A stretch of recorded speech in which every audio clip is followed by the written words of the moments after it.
杨贵文学纪念馆庆祝20周年，这因为疫情停办5年的路跑活动也要重新举办。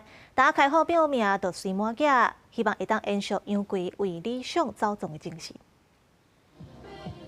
侪民众伫广场做体操准备，接续就为杨贵文学纪念馆出发，开始走标。以前台南生活区所办的走标活动，拢有真侪民众参加。不过因为疫情的关系，断暂5年，18再度举办走标，地方的民众同款充满热情来参加。它可以凝聚、深化在地人的感情，互相有联系，象征着台湾人的迄种精神啊，哈。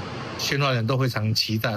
杨贵伫台南新化出世，是日本时代甲战后重要的左派文学家、翻译家，嘛是社会运动的先锋者。规世人拢伫关心土地甲人民，特别是伊的诗，大家做伙来走标，内底有写，毋是要摕冠军，无要做人上人，走向自由、民主、和平、快乐的新路园。即嘛讲出伊一世人是为着理念在走，嘛是即届新化公所办走标的信念。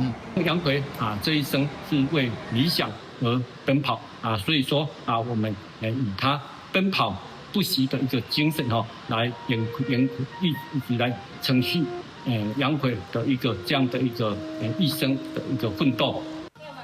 杨贵文学纪念馆的走标活动和一般的走标无同，全长是5.7公里，每一人会当把理想写伫号码牌顶头，走向家己的理想。沿路迈经过新化每一个景点，欣赏新化的光景。结束了后，还有野菜宴，明年是杨贵120岁的名诞，地方嘛扩大举办相关的活动。记者综合报道。